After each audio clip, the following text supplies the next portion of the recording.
now is our first opportunity for public comment on agenda items only, and please limit your time to 3 minutes.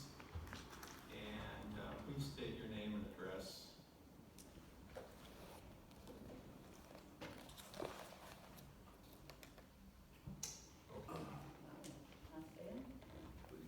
Do I need to go up there?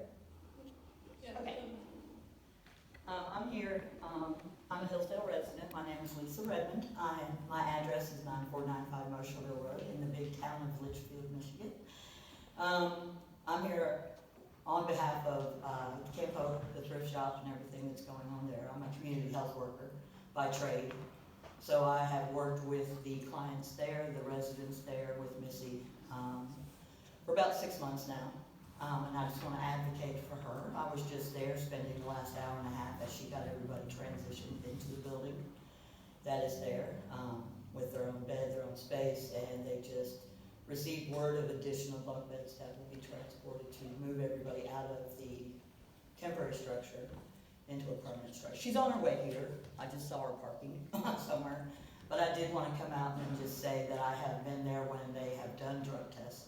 If there's a rumor of somebody not obeying the rules, I have been there helping them fill out the paperwork, working with other community partners to get these people housed as quickly as possible. Community Action Agency is also a big advocate. They hold all the housing grants here for Hillsdale County.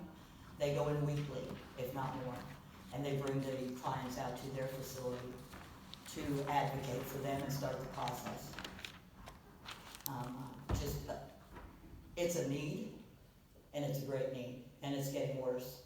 I don't know why. I wish I had that answer. I work in 3 different counties, St. Joe County, Branch, and Hillsdale. St. Joe is just as bad, if not worse, and Hillsdale we don't have the place to try to help them move forward if this place goes to the side or has to be closed permanently. Thank you, but I want to make it clear that this public comment at this point is for agenda items only. Oh, I'm sorry. So open public comments come at the end of the meeting, so I'm sorry. this should only relate to things that are on the current agenda. I didn't get it. I'm sorry. Okay. I have a question about item 4. Should I wait until the public hearing to bring up my comment, or should I bring it up now? If it's about the public hearing, I would just wait until we have the public hearing. Okay, no more public comment on agenda items? Okay.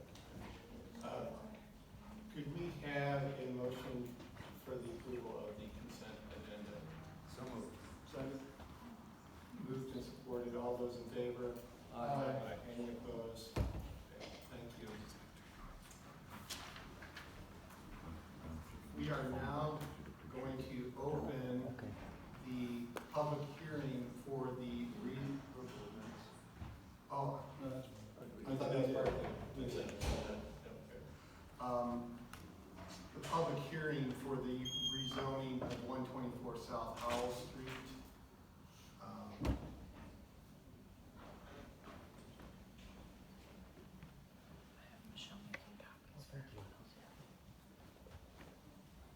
So Olivia, can you give us a little background on that? Yes. Thank you.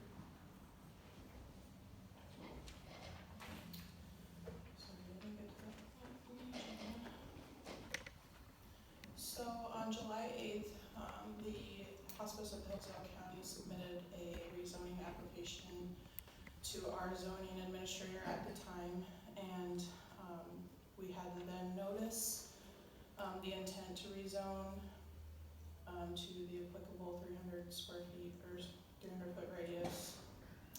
Those people have been notified.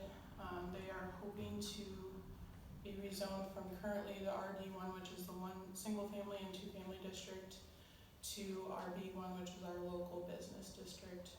This would help them in their financials to be reappraised at this point.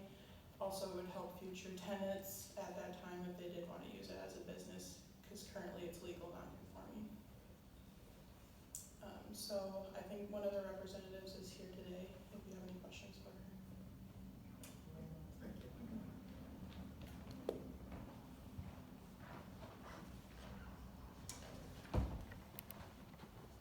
name's Kevin Gary. I live at 122 South Howell Street, right next door. And so just have a couple of questions. We're new to the area, and we love our neighbors, the hospice center. And so the first question is, it sounds like because of appraisal reasons why it's happening now. I'm kind of wondering why it didn't happen several years ago. You mentioned it's been there since the 60s. The building has, I believe that the tenants have been different offices at that type. Hospice hasn't been there since then, it's just been different offices at that point. And then the second question that I would have, obviously, as a neighbor, if you know, we love having hospice neighbors, but I can imagine different business being next door to us. A late night bar that goes till 2 a.m. And I'm assured, I think, that that couldn't happen in this area, that this business couldn't be sold to another business. That would create just a whole different kind of climate in the homes nearby, especially cars.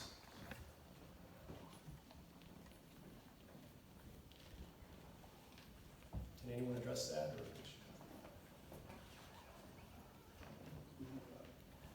I mean, the property would be available for any business allowed under the zoning ordinance. so could a bake shop put in next year? I don't know, I'd have to look at the ordinance, but I guess I don't know of any restriction for that. I know that council had voted that down at some point, I believe it was pre-COVID, I'm not sure off the top of my head, but that was not allowed within our city limits. The greater county area does allow Bake it. shop. Well, bake shop. Yeah, shall but only be that allowed. use is Yeah. not allowed per a different resolution that was passed by council. Or a bar, or liquor store? Or Yeah, no, at this point, I have the B1 district pulled up for permitted uses. It is, any generally recognized retail, banks, professional offices, so nothing of that sort would be allowed in that district based on zoning. I'd like to get a copy of that. Yeah, that's available online on our website, but I can't get that to you. Thank you.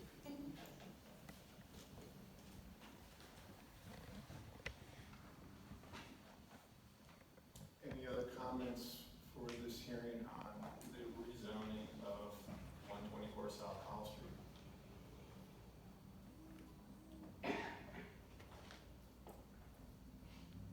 If not, I'm going to close the hearing.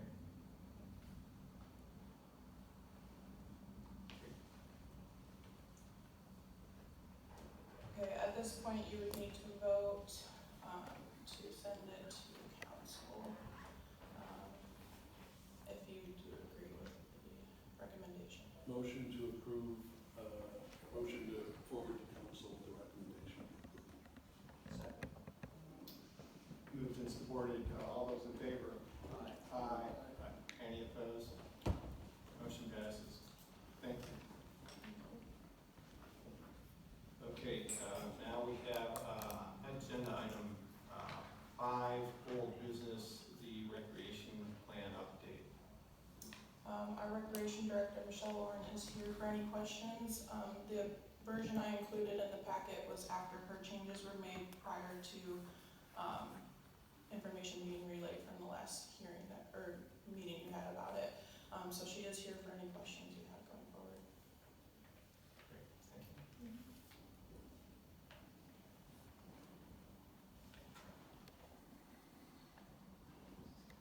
I guess I have a couple questions, Michelle, if you don't mind. I saw the addition about the frisbee golf thing and the Gelder's been working on. Excuse me, Mike. Oh yeah, sure. Yeah, so I saw the addition about the frisbee golf thing and the Gelder's working on. What do you, I don't know, what else can you say about that? The reason that we're keeping that on there is because it's always been a goal to install the 18th hole. And what Drew has, there's a piece of property that is across from Waterworks behind Oak Grove Cemetery. That if this came through, they wouldn't have to do anything but some tree trimming. They like it to be left as natural as possible. Gelsers would help with the placement of the holes and that.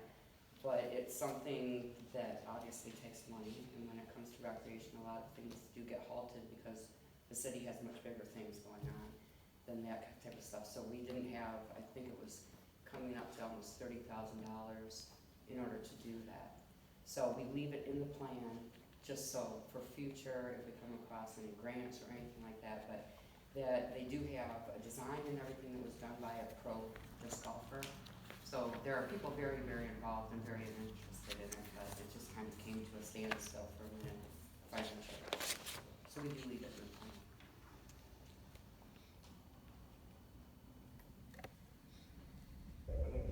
Right, actually, the day before our last meeting, I was at Field of Dreams, as you know, there pretty often, but, and I'm maybe a little bit picky about baseball fields, I guess it's one of my things, but I noticed the baseball fields needs work, and I think you probably agree on the facilities there as far as bathrooms and things like that. Now, I don't think that's in this plan unless I missed it. It doesn't in general need to, because it is listed in our inventories of parks. But once again, it comes down to the funding to do all of that. I do have an estimate to get all of the fields disked, but because the new fencing went in, some of those revenues then had to go toward that because the fencing helped with installing the installation of the 3 new scoreboards. But I do have someone in mind that's almost $4,000 to get them even disked. They did come out and look at it. It's not that we need more dirt, everyone thinks we need more dirt, but if you know, there's a berm now. Yeah. And so they would drag that all in, and then they would disc it. Mhm. So, Okay. yes. I was hoping for it to be a fall project, but because of the other things that went into Field of Dreams this year, we weren't able to do that. Okay.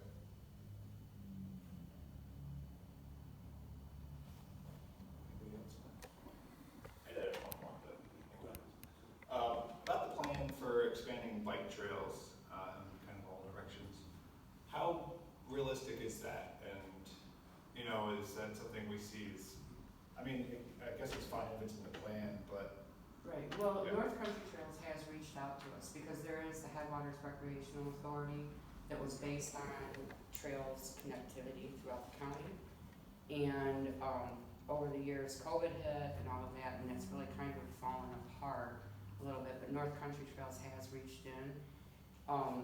What I had written an original grant for total connectivity from where our Bobby's Trail ends at the transfer station on out to the Jerry Russell Trail, which is Jonesville. It's been, 2 or 3 years now that they've had that.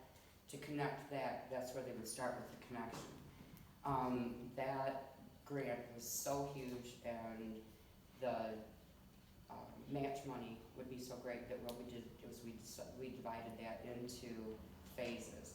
So what we would like to see is just at least get it out to the sanctuary behind where Cottage Inn is, because that's our wildlife sanctuary owned by the city.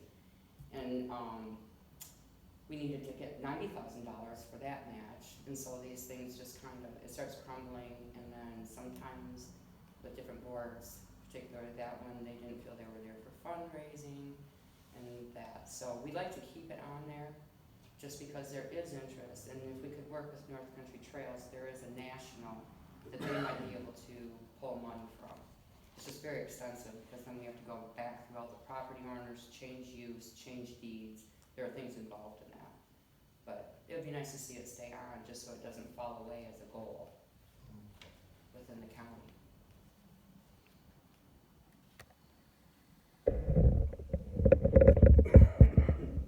Anything, Carrie? Yeah, I'm just looking at the action program part. So, there it is, number 8. I was just gonna say, that detail you just mentioned, I wanted to be sure was in here. And I guess that's part of this continued partner with Headwaters Recreational Authority. Yeah. Yeah, I think the update's good because it focuses, helps bring into focus the amount of collaboration that really has allowed us to make improvements in the parks. I'm guessing would not have happened without that community collaboration. The only comment I'd make is that you have to redefine that. And so I was just wondering if there was a heading or something that could be put in there that really highlights the degree which we have in the past successfully relied on these community collaborations with service groups Sure. and as well as that be part of our plan going forward. It's there in the text, but I think if there were sort of I don't know if it's a A little goal less or a part, vague. just, a clear part, maybe another bullet in the action plan or something Sure. that says continue our collaboration. I just think that's the real success that this plan Sure. needs to make sure is highlighted, that's all. And if I may, the Headwaters Recreational Authority that was built for a long time until it actually became its own authority. So it is its own authority. But it is represented by City of Hillsdale, City of Jonesville, Hillsdale Township, and Fayette Township. So there's one county representative. So that is a meeting of the minds, but that would be, if you ever wanted to hear about Headwaters and how that came about, there was a group of people that came together from just informal meetings amongst themselves with their bike trails.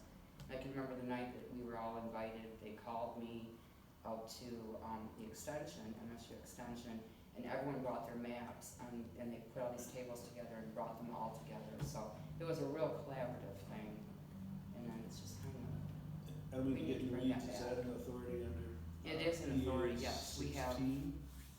I'm not sure. So that's the Intergovernmental Cooperation Act, so it's a formal state It's a recognized formal, authority? yes, tax ID, yes, Oh. we've got, yes, we have. Well, tax ID would suggest 501c3 nonprofit as opposed to a governmental authority. I'm just wondering how you use. Well, it was developed, LIA, L-I-A-A, I don't know if it's land information. They helped us produce all of this. There were several meetings. And it went from smart growth to right into figuring out if that group wanted to become an authority and all of that. So, but that is what they filed under, they got their tax. But when we speak to the tax end of it, they do call it governmental. Okay. Because of the association of the municipalities, of the jurisdictions. And there is involvement on those jurisdictions end, Yeah. because they were part of the budget process. When things needed to get done and us up and running, monies were given by each municipality to support that. To draw up the articles of incorporation, everyone's attorneys even got together, and those municipalities paid the attorneys. So there has been governmental involvement. Okay, I'm in the weeds, but I'll follow up with you. Okay, that'll be fine. I Thanks. have all the paperwork. Yeah, okay, thank you. As far as like expansion of the trails, how are our current trails maintained? I mean, it's just the city. The city maintains the city portion. And so the maintained starts at Sandy Beach, and then it runs out to just behind the transfer station. And then, so the city is responsible for maintaining that. When Rotary did that trail, they did set up a maintenance fund, and that, I don't know, maybe 4 or 5 years ago, $20,000 was put into the trail for maintenance. But in the meantime, the Department of Public Services does keep them clear all winter long, and they do some patchwork. They recently bought a piece of equipment to take care of the brush, or alongside the trails, and to try to keep that all cleaned up. So, yeah, so it is maintained by the city, our portion. I brought this up last time, and I guess I was kind of just asking the question, like, I mean, one of my concerns was like this one point here, that's on page 50, but just enhancing existing facilities and planning for expansion of additional recreation spaces. Like, now, I don't have any like objection to expanding trails, or like I brought up the Frisbee plan, because that sounds great, but I want, like you brought up, funding. Like, I wonder if we can do both, if we could really expand and maintain. Like you mentioned, money's tight to fix up Field of Dreams. Now, like I said, I don't want to cut anything from the plan necessarily, but I just have a general concern that it might be difficult to do both of those things with funding. But we need to keep in mind that this is a plan, and it's not anything that anyone's holding our feet to, but should the opportunity come and we want to go for a state or federal funding, this plan needs to be in place. There are other grant opportunities that don't require this, but there will always be a match, and that's what's really kind of always held us back, is that within the city we have, streets, we have infrastructure, there are things that are of greater concern, and so really to find the funding for a lot of it becomes difficult. we had to pull back, it was a DNR grant, which is the boat launch that's just off of Waterworks. That was DNR funded through Land and Conservation. And so we had applied, we were getting ready to apply, I had the whole grant put together pretty extensively. SHPO was getting ready to come out, and that would have been the final step. But the match was gonna be $147,000. And that was just for the new boat launch and to repair the seawalls, you know, that run down to Owen Memorial and then run into Waterworks Park. So we were in other financial dilemmas within the city, and so to come up with that, but they definitely want to see that carried over in the plan. And we are discussing the boat launches in dire need right now of getting handled, so I wouldn't suggest that that gets pulled. So that's definitely an expansion of our parks. That's part of a 3-phase that I could go over with you sometime if you wanted. That is very expensive to turn that whole area into more of a marina type space, because we're running out of room down there for all the boating that's going on. So is it fair to say then that this plan is supposed to be an expression of our hopes for the future if we had an infinite amount of dollars? Correct. Rather than a how-to guide of how we're going to accomplish these things? Right, well, your action plans, as, you know, it gives steps to how we would go, how we intend to move forward toward all of these goals. But, yes, it's a plan, and so we're not held to do all of these things and get them accomplished. But it is nice as we update the plan to see, wow, this has been handled, you know, look at Sandy Beach and what has come across there. Exchange Club picking up Waterworks and the new play equipment there, without getting rid of too much of the old. So there's definitely room for expansion, always, but yes, it's a plan, it's their goals. If we walk away from goals, then we don't tend to move toward them. I had a question also about there's a survey in the recreation plan from 2017. Right, and we are taking that out. That's one thing, with everyone's, with my changing places and Sam and Olivia, all of that, that whole section under Carrie's recommendation is just going to come out, and then we'll do a new one. And what happened with that is that we did that survey with the help of Hillsdale College and Carrie, right, and set that all up. That was amazing. But anyway, so then, because then it just became an update, the state allows for that survey to stand in place. But as Carrie has suggested, we're really far-reaching at this point. Our demographic has changed, our citizenry has changed, and it's time to get out with a new plan. So at this time, the input and public hearing that we'll have to have at City Council to pass this will serve as our public input for now, and then we just work on developing a new survey to be put out. Wonderful. Thank But you. that will come out of it. Along those same lines, I was just gonna make a comment on Appendix A. It seems like the data in there is from 2010, so I don't know if that's gonna stay in there or not. That kind of thing overlooked. So That has to appendix do with A, the population summary. That's toward the end. But most of that financial data in terms of population and household composition.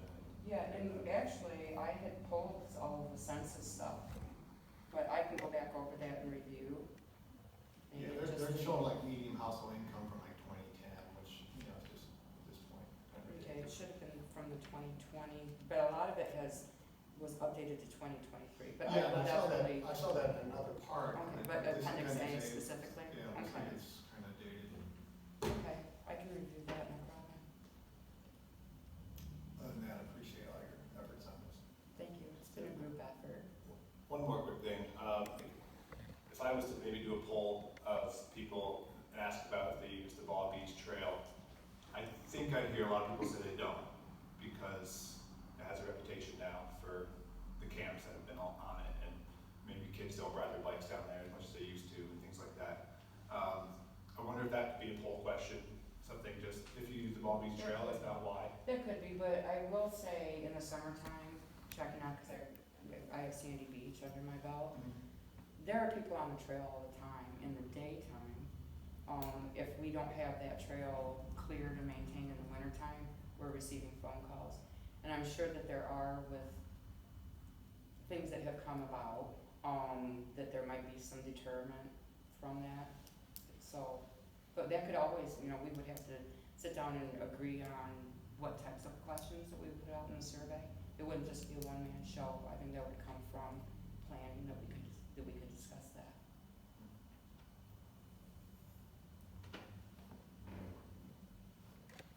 Any other questions? Thank you, Michelle. Thank you.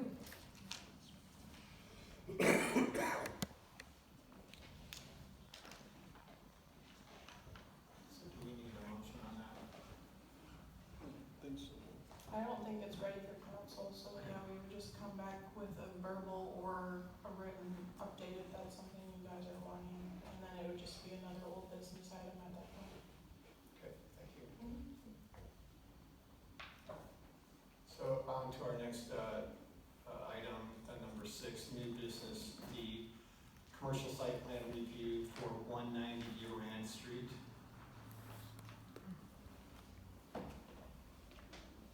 Okay, so DuPont is proposing a new 40 by 50 prefab shed type building on existing gravel from a previous demo of a large portion of their complex. This is not an unusual project. They've done something similar a couple of years ago. So we did have our new city engineer review the plans in form of wastewater and runoff and stuff like that. So his memo has been included in this packet, and he's asking that the project be approved as presented. Motion to approve. Second. Moved and supported. All those in favor? Aye. Any opposed? Motion passes. Thank you. Now we are on to item number 7. Are you ready for this, Olivia? Yes, I The zoning administrator report. Just some quick things. We did have Roma Rogers resign, so we do have an actual true vacancy in the planning commission. So if you know of people who might be interested, they should apply with a bio to our city clerk. We also have other vacancies on other boards, so that information is available on our website if people are interested in serving. KFC is tentatively opening next week. I will go out this week sometime to finalize the signage that was put up. The city engineer, or the city assessor and I measured the building on 9/25 of this last month. So I will close those permits coming forward. Sam Fry and I attended the American Planning Association Michigan chapter renewable energy tour, and we toured 2 solar facilities in Calhoun County, as well as 1 battery storage facility that has been erected in Branch County in Coldwater Township.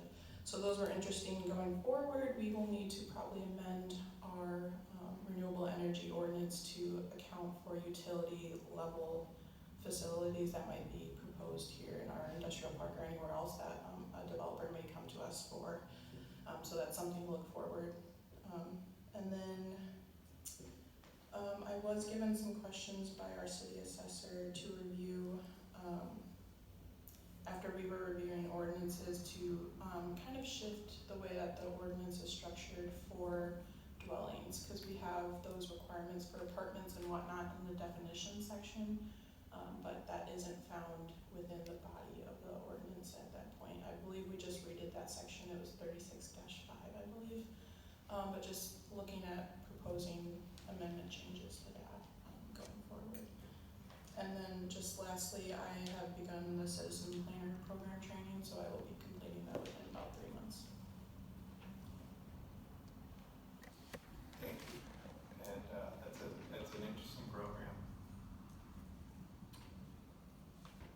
Okay, time for commissioner comments. Okay. Well, this is our second opportunity for. I'm sorry, I do have one. I hope the minutes make note of the absence again tonight, and after we were told that he'd be here. So that's disturbing to me that we continue to have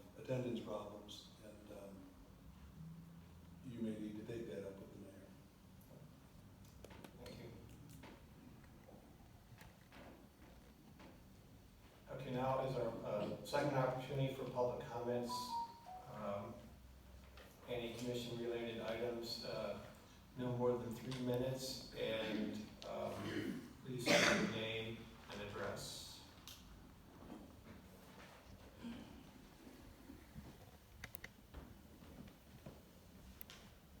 Is it this button? Sorry, I never had to turn that on before. My name is Melissa Desjardins. I'm here on behalf of Hope Harbor.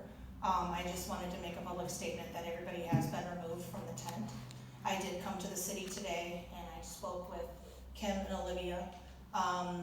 If we could still have the tent for just storage for barrels while we wait to do the additions after the permits are done and everything, rather than the city having to come tomorrow to take it down. So nobody would be living in it anymore. We would just have our barrels in it. So they told me that we had to come today before you, to discuss that. So I don't really know what else to say besides that. They were just hoping to still use it for storage for now. That's not in our jurisdiction. I believe that going forward, you're correct in that statement, as the demolition at this point is a code violation, so planning commission doesn't have purview of that. They have submitted a site plan for remodeling of 386 West Carlton as of yesterday. That hasn't been brought to you guys yet, but you can determine if you want to hear this issue, and then B, if that's something you want to make as a conditional portion of that site plan that's been submitted to our office at that point. But that's up to you guys to decide if that's something that we want to handle at this meeting. But there's no staff review. No, because the site plan was just submitted yesterday, so it wouldn't be until your next meeting that you will view the site plan, or prior to that, week prior, but at this point, that is not an agenda item, is what I'll say. Yeah. I mean, if this were an emergency item and we needed a special meeting, but I don't want to look at anything that hasn't gone through a staff review. No, I'm not asking you to look at the building. I mean, it needs to have its due diligence of having the proper lineups of the building being used. I'm just asking about the tent, because that's what's coming to do the demolition. And so, you know, I went up here today to ask if there was any kind of permit or something that I could use to just use the tent as just storage, just our storage barrels. That is not the purview of the planning commission. No, I understand, I just was doing what I was told, so. Yeah, unfortunately, the city council has already made the decision on the tent, so we can't override the council. Okay, well, we'll lay it down tonight then.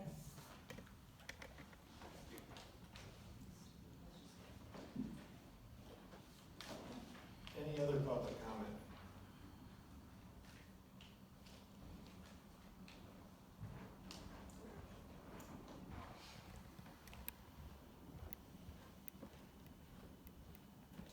James Edward Thomas, 2200 Bar Street, Hillsdale Township.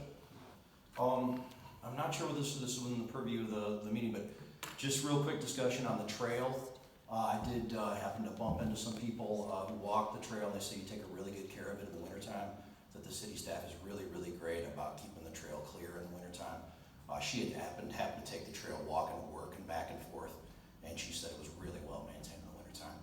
My own personal observation, the debris on the side of the trail, at least from Fayette to the Blue House that kind of falls in the river, it's been condemned, maybe could use a little bit more attention on a little bit more frequent basis. I don't happen to frequent any of the other parts of the trail.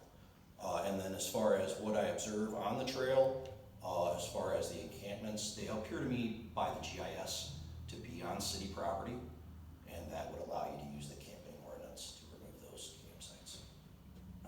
Excuse me, it's really dry in here. So, as far as Camp Hope / Hope Harbor, I think this is germane to zoning. They're B3 right now, and if I read B3 properly, it expressly prohibits dormitory style living. It is a little hard to follow because it does jump around a couple of pages, but that's how I read it. And so it seems to me that if you permit something, say next month, once you allow something, you can never kind of have backsies. So once it's allowed, it's allowed. So once it's transitional housing, it's probably going to be transitional housing for a long time. And it seems to me that it would be extremely beneficial if they took that property in any way and created studios or efficiency apartments. I've been having to talk to a lot of unhoused people that I bump into, maybe on the trail or in my neighborhood, and they see that there's a lot of apartments in town, but they're all 2-3 bedrooms, and they really don't fit for a older person who's maybe struggling at the end of their life, and that there's a real need for studios and efficiencies. So if that was part of their site plan, that'd be a real great addition to the community. That's all. Thank you. Thank you.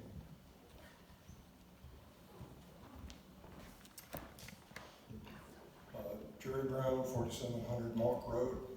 I'm now on the Hope Harbor Board of Directors, which we established about 4 weeks ago. And I look forward to meeting with you in our site review and trying to figure out what's the best process to go forward for a transitional home in Hillsdale. We're new to this whole process and it's not easy. We're trying to be very positive in our approach to help not only homeless people now, but also in the future.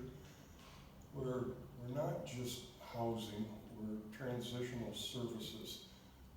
Providing a bed, yes, food, clothing, bathroom, transportation, job hunting, a whole list of services that are being provided out at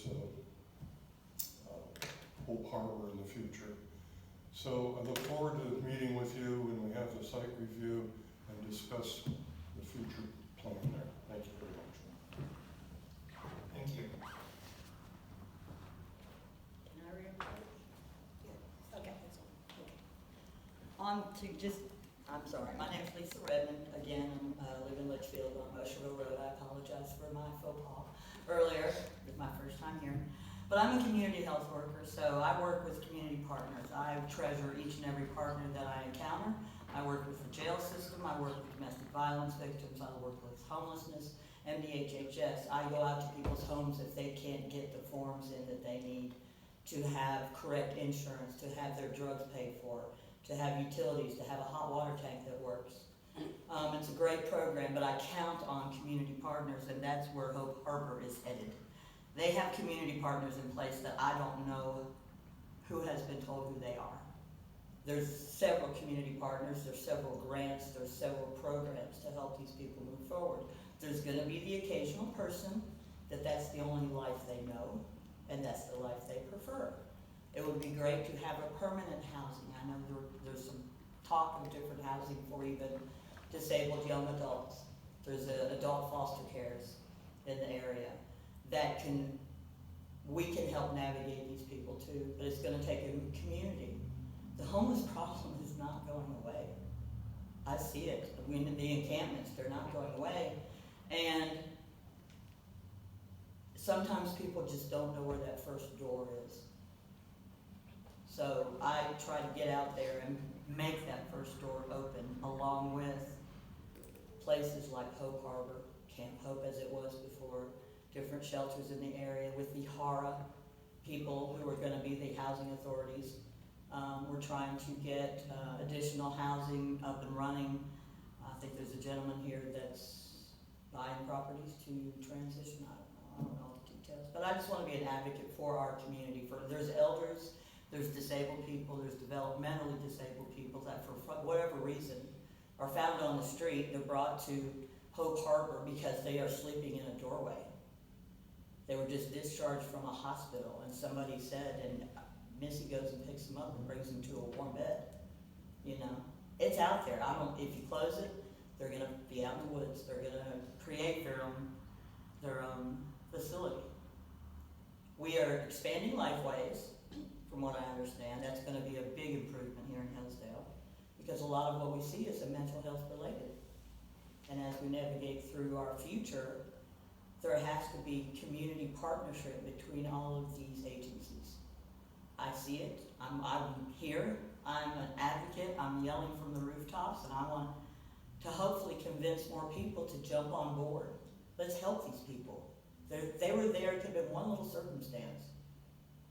You know, they go from living in the car to the car gets repossessed. So then they have nothing, you know. We can all work together and do it. Thank you all. Thank you. Carrie Stewart, 2288 Pine Brook Drive.